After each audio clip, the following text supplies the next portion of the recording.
മാമനെയും ചിത്രശലഭങ്ങളെയും നമ്മുടെ മനസ്സിലേക്ക് കൊണ്ടുവരുന്ന മനോഹരമായൊരു താരാട്ടുപാട്ടുമായി നമുക്ക് മുന്നിലെത്തുന്നു ബാദുഷാ.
എൻ്റെ ബാദുഷക്കുട്ടിയെ എനിക്ക് ഒരുപാട് ഇഷ്ടമായി. നന്നായിട്ട് നല്ല എന്താ പറയുക, നല്ലൊരു താരാട്ട് പാട്ടിൻ്റെ ഫീൽ ഉണ്ടായിരുന്നു. ഞാനിങ്ങനെ എന്താ പറയുക, എനിക്ക് തോന്നുന്നില്ല ഈ പാട്ട് മുഴുവനും എല്ലാവരും കേൾക്കുന്നു, അതിൻ്റെ ഉള്ളിൽ ഉറങ്ങിപ്പോവും. ആരെങ്കിലും കുഞ്ഞു വാവകൾ ആരെങ്കിലും പാടി ഉറക്കി നോക്കിയോ ഈ പാട്ട് പഠിച്ചേ? പിന്നെ ഇല്ല, ആരും ഉറക്കാൻ കിട്ടിയില്ല അല്ലേ? ഈ 14-ാം രാവിന് വേണ്ടി പഠിച്ചതാണോ? അതെ, ഇതിന് വേണ്ടി പഠിച്ച താരാട്ട് പാട്ട് അല്ലേ? നന്നായിരുന്നു. പൂമ്പാറ്റനെ പിടിച്ചു കൊടുക്കുക, പിന്നെ അറിയാം അമ്പിളിമാവനെ പിടിച്ചു കൊടുക്കുക എന്നൊക്കെ പറഞ്ഞു. അപ്പോൾ ഞാനത് ചോദിച്ചപ്പോൾ എന്നോട് അറിയാം പൂമ്പാറ്റനെ പിടിക്കാനൊന്നും ഇപ്പോൾ സമയമില്ല എന്ന്. വെറുതെ പാടുകയാണ് അല്ലേ? എന്തായാലും നന്നായിട്ട് എനിക്കിഷ്ടമായി. ഇനി നമുക്ക് ചോദിച്ചു നോക്കാം അല്ലേ? ആരോടാ? ഫൈസൽ സാറിനോട് ചോദിച്ചേക്കാം പാട്ടിൻ്റെ ഡീറ്റെയിൽസ് അല്ലേ. ഇതാരാ സെലക്ട് ചെയ്തതെന്ന്? ഗുരു ഹനീഫ മുടിക്കോട്. ഹനീഫ മുടിക്കോട് സാർ തന്നെയാണ്. അപ്പോൾ നമുക്ക് ഡീറ്റെയിൽസിലേക്ക് കിടക്കാം. ഫൈസൽ സാർ,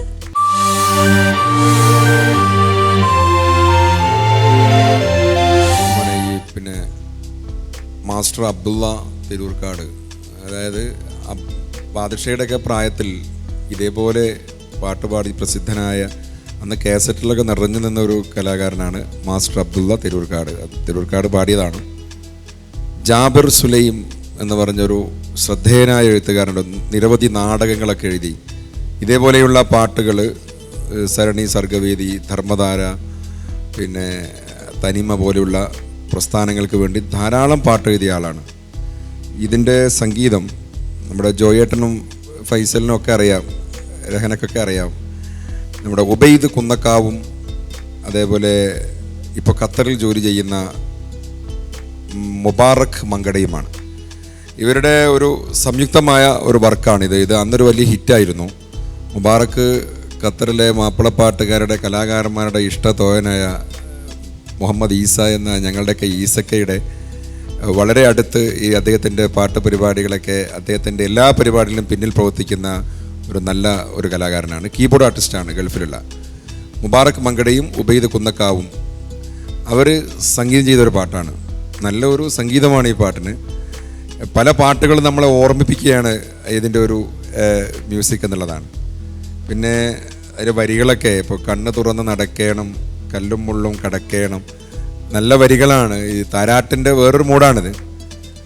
തെരഞ്ഞെടുപ്പ്, ഇപ്പം ബാദുഷാക്ക് പറ്റിയ ഒരു പാട്ട് തിരഞ്ഞെടുത്തു എന്നുള്ളത് തന്നെ, ബാദുഷയുടെ പല പാട്ടുകൾ തിരഞ്ഞെടുപ്പാണ് ബാദുഷയെ മാർക്കിൽ സ്വാധീനം ചെലുത്തുന്നത് എനിക്ക് തോന്നിയിട്ടുണ്ട്. നമ്മുടെ കുട്ടികൾ മുഴുവൻ ശ്രദ്ധിക്കേണ്ട ഒരു കാര്യം നമുക്ക് പറ്റിയ പാട്ട് തിരഞ്ഞെടുക്കുക എന്നുള്ളതാണ്. ആ കാര്യത്തിൽ ബാദുഷ കൃത്യമായി, ബാദുഷ അല്ല ബാദുഷയുടെ ഗുരുവാന്നാണ് പറഞ്ഞത്. അപ്പോൾ അങ്ങനെയുള്ള ഒരു തിരഞ്ഞെടുപ്പ് രൂപത്തിൽ ബാദുഷാക്ക് പറ്റിയൊരു പാട്ട് തിരഞ്ഞെടുത്തു എന്നുള്ളതാണ് ഞാൻ ഇതിൽ കാണുന്ന വലിയൊരു മികവ്. പിന്നെ പാട്ട് ഈ ബാദുഷ ഇതിലൊക്കെ വലിയ പ്രകടനങ്ങൾ ഇവിടെ കാട്ടിയത് കൊണ്ടുള്ള ഒരു പ്രശ്നം ഞങ്ങൾക്കുണ്ട്. ഞങ്ങളുടെ ഒരു താരതമ്യം എന്ന് പറയുമ്പോൾ പല അത്ഭുതങ്ങളും ഇവിടെ കാണിച്ചത് കൊണ്ടുള്ള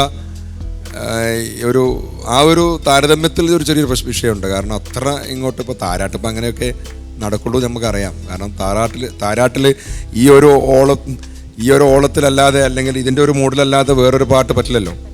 ഏതായാലും നന്നായി പാടി മോനെ. Okay, thank you Faisal sir. Shan sir. Badu നന്നായിട്ട് പാടി മോനെ. മാഷ് പറഞ്ഞ പോലെ ആ ഒരു പ്രശ്നമുണ്ട്. ഈ നമ്മൾ ബാദുവിൻ്റെ ഒരുപാട് പെർഫോമൻസ് കണ്ടിട്ട്, പിന്നെ മാഷ് പറഞ്ഞ മറ്റേ കാര്യം സത്യമാണ്. ഈ ഒരു താരാട്ടായതുകൊണ്ട് ഒരു പ്രത്യേക ലെവലിൽ മുകളിലോട്ട് പോകാനും പറ്റില്ല, സ്മൂത്ത് ആയിരിക്കണം.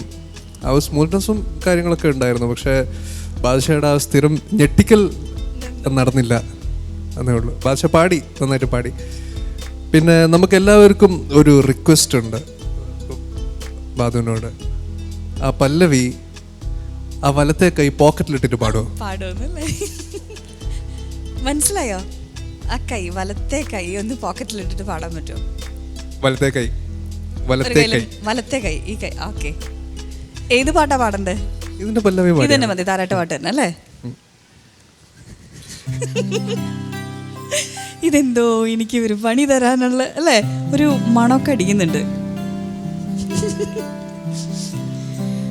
തൊട്ടിയിലുമ്മാൻ്റെ താരാട്ടിലാടുന്ന കൊച്ചു കുറുമ്പ കുഞ്ഞനുജ, ഇക്കാക്കമെല്ലെ തൊടുമ്പോൾ പുഞ്ചിരി ചുണ്ടിലുദിക്ക കുടിക്കുന്നതെന്തു രസം, തൊട്ടിലും മാൻ്റെ താരാട്ടിലാടുന്ന കൊച്ചു കുറുമ്പ കുഞ്ഞനുജ. എന്തായാലും നന്നായിട്ട് പാടി മോനെ. Thank you. അപ്പോൾ നല്ല കമൻസ് ഒക്കെ കേട്ട് ഇനി നമുക്ക് രഹന ചേച്ചിയുടെ അടുത്ത് ചോദിച്ചു നോക്കാം. ബാദു നന്നായി പാടി കേട്ടോ. Thank you. പക്ഷെ നമുക്കൊരു രണ്ട് കയ്യിൽ കൂടിയ സംഗതി എന്നതോ ഇവിടെ ഇരുന്ന് പറയണ്ടായിരുന്നു ഷാന്. നമുക്കതൊന്ന് അങ്ങനൊന്ന് പാടി വേറൊരു പാട്ടൊന്ന് വാശിയിൽ കാണിച്ചു കൊടുക്കണ്ടേ പാടിയിട്ട്? ആ ഒന്ന് പാടി. നല്ല പ്ലാൻസ് ഉള്ളൊരു സോങ് ആയിക്കോട്ടെ അല്ലേ? ഏതാ പാടുന്നേ? ഞാൻ ഈ ഇതിൽ പാടിയ കല്യാണ റോഡിൽ പാടിയ പുന്നാര മെഹമ്മൂദിനായിട്ട് സോങ്. കലക്കാമുക. പുന്നാര മെഹ്മൂദിൻ പൂമണി മോളുടെ കാനോത്ത് പൂവൊത്ത ഫാത്തിമ്മ സുഹറാക്കുള്ളിൽ കുഴലൂത്ത് കണ്ണാടി കവിളത്ത് ബീവിക്കുണ്ടൊളി മത്താപ്പ് കാനോത്ത് രാവിനായി നീലാകാശമേനാപ്പ് ഹാത്തിമുലംബിയ മുത്ത് മുഹമ്മദിൻ ഫാത്തിമ ബീവിതൻ കാനോത്തിന്നാണ്. ഹാത്തിമുലംബിയ മുത്ത് മുഹമ്മദിൻ ഫാത്തിമ ബീവിതൻ കാനോത്തിന്നാണ്. പുന്നാര മെഹ്മൂദിൻ പൂമണി മോളുടെ കാനോത്ത്. നമുക്ക് ഏതായാലും എനിക്ക് ഇന്നലെ അത് മനസ്സിലായത്. കാരണം ഒരു പാട്ട് ഞാൻ വെറുതെ പ്ലെയിൻ ആയിട്ടൊന്ന് പാടാൻ വെറുതെ എങ്ങനെ ഉണ്ടാവും ഒരു സോങ് എല്ലാം ഇങ്ങനെ ഒരു സംഗതിയോടുകൂടിയേ ബാദു പാടി പ്രാക്ടീസ് ചെയ്യുള്ളൂ എന്ന് വിചാരിച്ചിട്ട് ഞാൻ വെറുതെ ഒന്ന് മാറ്റി പിടിച്ചായിരുന്നു ഇന്നലെ. കുറച്ച് വിളവുണ്ട് കയ്യിൽ, സൂത്രമുണ്ട്. അപ്പോൾ അത് കറക്റ്റ് എവിടെയും ഒരു സംഗതി ഇല്ലാണ്ട് പ്ലെയിനായിട്ട് അങ്ങ് പാടി തന്നു. അപ്പോഴതന്നെ എനിക്ക് മനസ്സിലായി കേട്ടോ, നമ്മൾ പറയണ കാര്യങ്ങളൊക്കെ അത് പഠിക്കുന്നിടത്തൊക്കെ അറിഞ്ഞ് തന്നെ പഠിക്കുന്നുണ്ട്.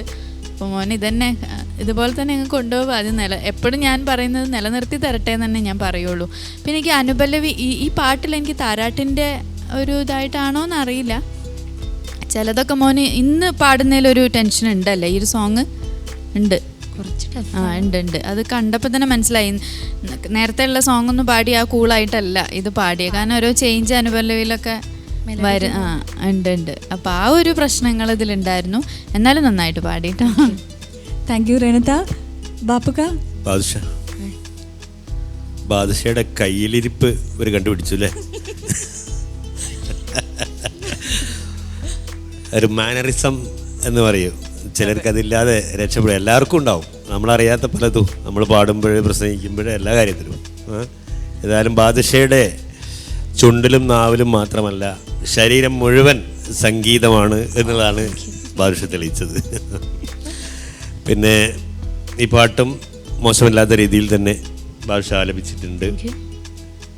പിന്നെ ഓരോ സമയത്തും ബാദുഷയുടെ ആലാപനത്തിലുള്ള കഴിവ് മനസ്സിലാക്കിക്കൊണ്ട് തന്നെ തിരഞ്ഞെടുപ്പിൻ്റെ കാര്യത്തിൽ ആരോ സഹായിക്കും, നമ്മുടെ ഹനീഫ ഒക്കെ സഹായിക്കുന്നുണ്ട്. പറഞ്ഞാൽ ഇനിയും കൂടുതൽ ഹനീഫക്ക വിചാരിച്ചതിനേക്കാൾ കൂടുതൽ സാധ്യത പിന്നെ ബാദുഷയ്ക്കുണ്ട് എന്ന് എനിക്ക് തോന്നാറുണ്ട്. അപ്പോൾ അതുകൊണ്ട് നല്ല പാട്ടുകൾ ഇനിയും തിരഞ്ഞെടുത്ത് നേരത്തെ പോലെ ഇവിടെ ഞെട്ടിക്കൽ ഇനിയും ബാദുഷയുടെ ഭാഗത്തു നിന്ന് പ്രതീക്ഷിക്കുകയാണ്. തീർച്ചയായിട്ടും നല്ല ഭാവിയുള്ള പാട്ടുകാരനാണ് ബാദുഷ. ഓക്കെ, ഇനി മാർക്ക് ഷാൻസർ. അപ്പോൾ Badu 27 out of 30. Thank you. Renutha. നന്നായിട്ട് പാടി. അപ്പോൾ ചെറിയ പറഞ്ഞ പ്രശ്നങ്ങളേ ഉള്ളൂ. 27.